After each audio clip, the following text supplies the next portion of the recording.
going on, guys, and welcome back to our Surviving Java series.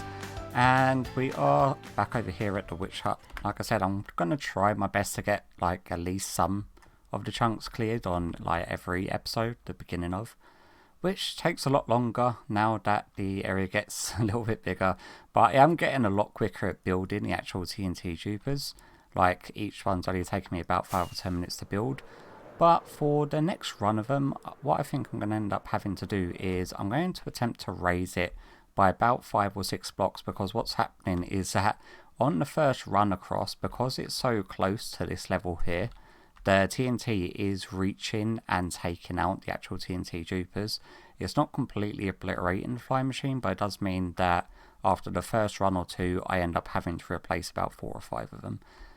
Just like the TNT dupers, which means I'd then have to scaffold and place temporary blocks. So what I'm going to do is raise this by about 5 or 10 blocks and have to raise the obsidian pillars, which is going to be the annoying bit, because I do actually have to mine them out after I've finished raising them. But yeah, these are now sort of like all cleared, and using the Riptide Trident, thank God that me and Mac actually waterlogged all the half slabs down here, is actually made getting up to the stray random blocks that are sort of left behind from the TNT duper a lot easier, like being pretty much the easiest way to do it, because it does reach nearly the top. It's just like a very rare occasion that you'll end up having blocks around about this height that will need clearing. But you know what, I can always sort of get up to here and just jump down and get to them, or go up onto the side bits and use the Riptide. It all works, and it's not like we're short on gunpowder to make rockets if we do need to fly to them either way. But nevertheless, it's an... oh my god, my words. It's like pretty late in the evening for me, and I'm extremely tired. I don't know why I'm attempting to start recording this time. But yeah, what our plan today is actually want to go on and sort of get started and working on our build for the Guardian farm. Like the cosmetic part of the build, rather than do the farm then cosmetic. I want to do the cosmetic first and then try to find a suitable farm design that I'm happy with in order to fit inside of it. But yeah, in order to do that, what I'm going to do is I will probably meet you over there, because I've actually made a skin for the project that sort of matches the build theme, and I'm no word of lie, that's been pretty much the majority of my day. I've been messing around with textures, skins, and me and Clowd was working on a collection of armor skins, like a different armor texture pack for our sort of zoo projects, and we're quite happy with the ones that we've come up with, because they are pretty interesting and they are highly amusing. But what I'll do is I'll meet you over at the Guardian monument after I've topped over my skin. So yeah, I guess I'll catch you back in a sec. Alright then, guys, so we're over here at the ocean monument that is ready to build on, and this is our new skin. And after the build is done, you will definitely know why I've picked these colours. Now, the design itself, I actually had some help with the design from Psychotica, who's also on the server. Me and her actually spent a while in creative, sort of tinkering around with different build palettes and different build styles for this actual monument build, and I'm extremely happy with the one that we've sort of landed on and decided upon. So I do want to thank her for her help. You know, it's better if I face this way. So yeah, I am definitely thankful, especially oh my god, I need to remember that I've not got any of my armor on. Also, I do want to make sure that I do want to thank like Sizzle as well as Cloud and Sai for obviously all the prep work in this area, because I can tell you now, this project is so time consuming. I just want it to be done. It's been lasting like nearly 6 months now, and it's killing me. It's killing my will to live, and it's just one of them things that I know that it's not like it's somewhere that I'll pass unless I'm actively coming here to work on it, but in the back of my mind I know it's something that I've not finished and it needs doing, and so it's just constantly there plaguing me, chipping away at my ability to focus or concentrate on anything else really. So yeah, I'm happy to be able to get a crack on this and get started building. So I think what we're going to do is probably start off from the bottom of the pillars and just work our way up. Probably do the large sections of walls and then move on to the roof, and you'll see as we move on further into the time lapse. So yeah, nevertheless, let's jump straight into the time lapse and let's get this thing built.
Alright guys, so after a few days and many hours later and tons of resources and very tedious block placements, the build is finally done.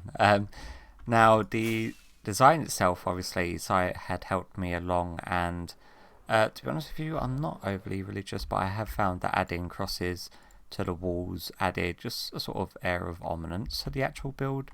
It made it just look a lot more sort of medieval-ish and sort of ominous and dark themed for some reason. Initially the walls were plain, and then we added the cross and it just looked 10 times better with that added bit of detail. So I really do like the way that the actual build has come out, and we've got the dome on top. Like the dome on top was it's definitely sort of inspiration from old Roman builds with their temples tended to have sort of rounded off tops.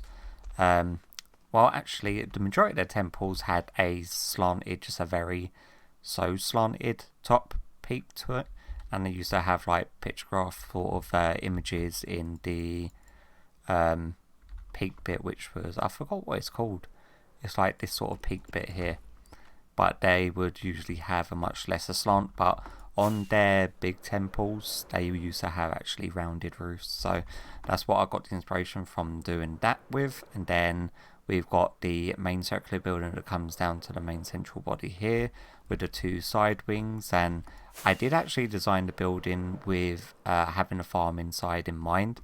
So I actually had to maximize the amount of room inside. So the layering of the build I actually done coming outwards from the actual temple rather than going inwards.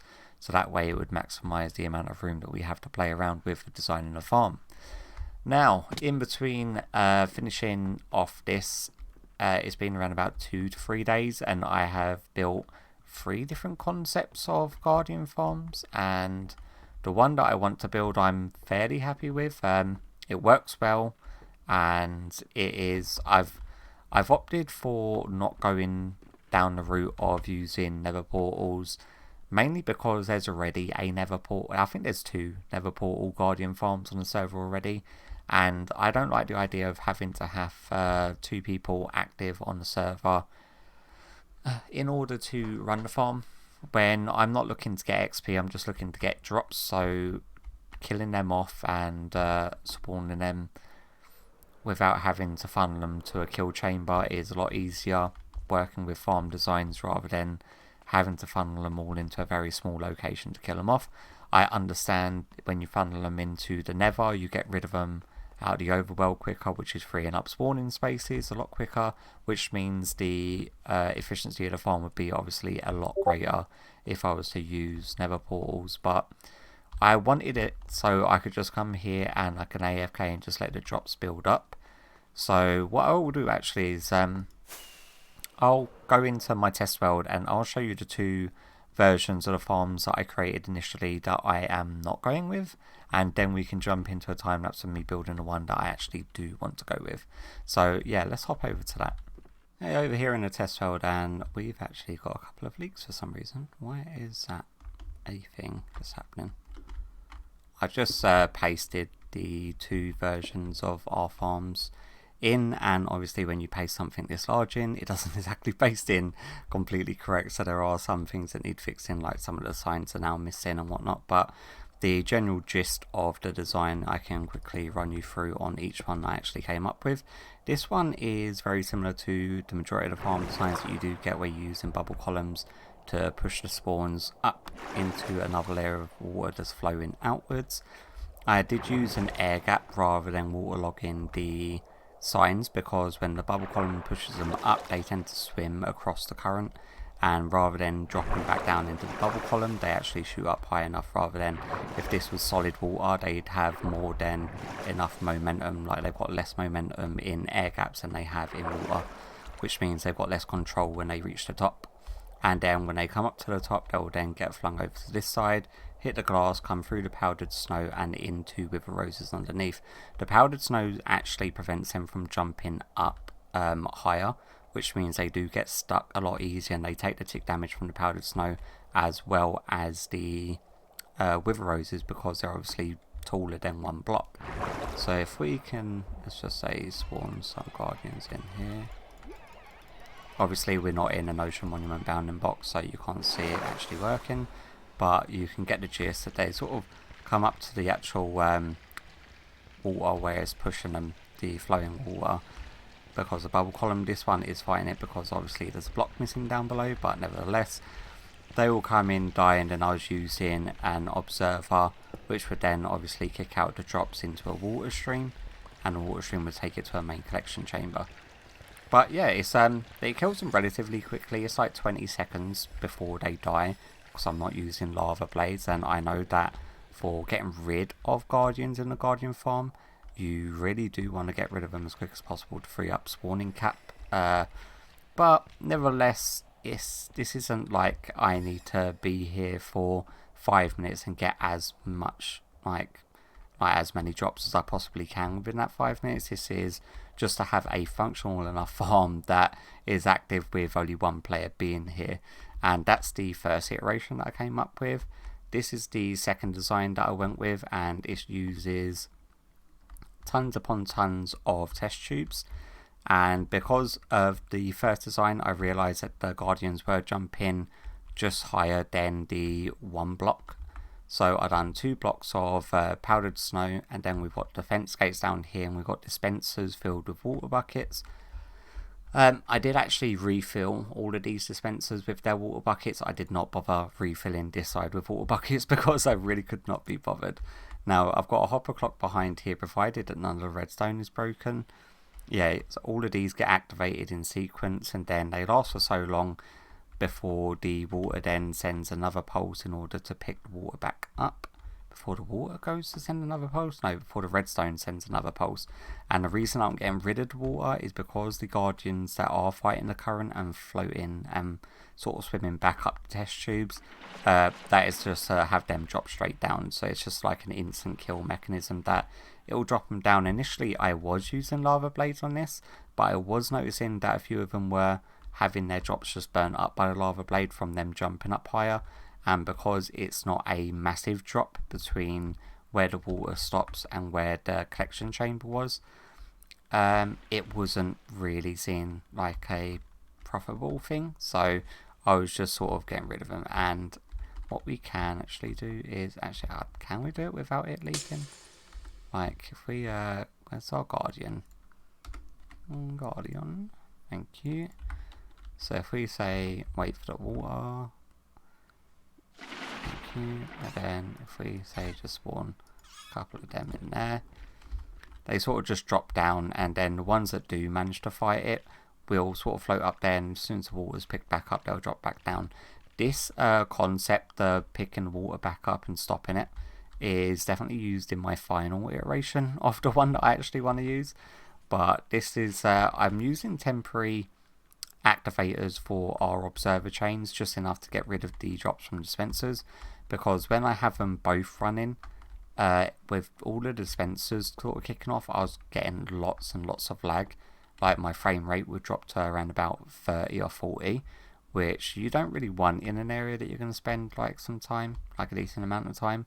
So I sort of went away from using dispensers, especially this many dispensers, in my final design. And what we will do now is hop over into the survival world, and we can just sort of jump straight into a time lapse with me building a farm, and then I will give you a run through of the final iteration. But yeah, as you can see, I do actually go through the testing process, and I don't like just finding a farm online to sort of copy, because it takes away the fun, like the redstone fun of designing concept. Now these concepts were designed in a test world that was around a ocean monument, so it's actually my single player test world which has the final iteration, and hopefully there's no spoilers as we load in. If we just like stare straight at the floor and we come out, so this is actually the final iteration. Obviously I'm not showing you that because I want it to be the final thing you see, but it is built on an ocean monument, and just so that the spawns were correct, and I've got rid of all of the outer area to prevent other spawns interacting and preventing the sort of spawn count, just so I could see the absolute maximum potential. Obviously we're not going to have nearly as good rates in the final iteration because it's in a survival world, and we're not doing a 128 block perimeter around the Ocean Monument because just this crashed my game getting rid of this much area as well, because it goes all the way down to bedrock. So yeah, I'm definitely not doing that in the survival world.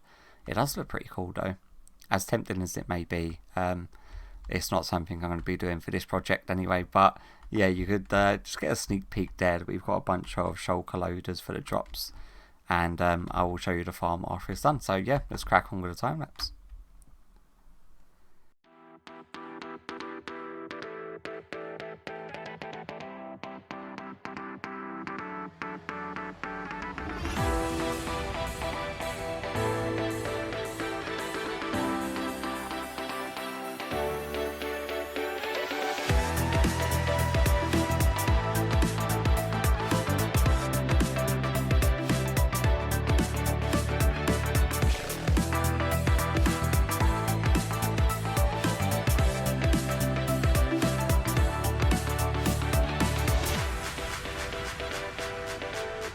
Alright then guys, so the farm's now finally done. It's been a very long project. Just behind us we've got a random AFK dude called Alex who's going to keep the area loaded so I can actually show you the farm at full functionality whilst we're down there. Because once you get into range, because I've not done any lighting up in the caves or anything, I've actually created a little AFK box around about 64 blocks above the entire thing.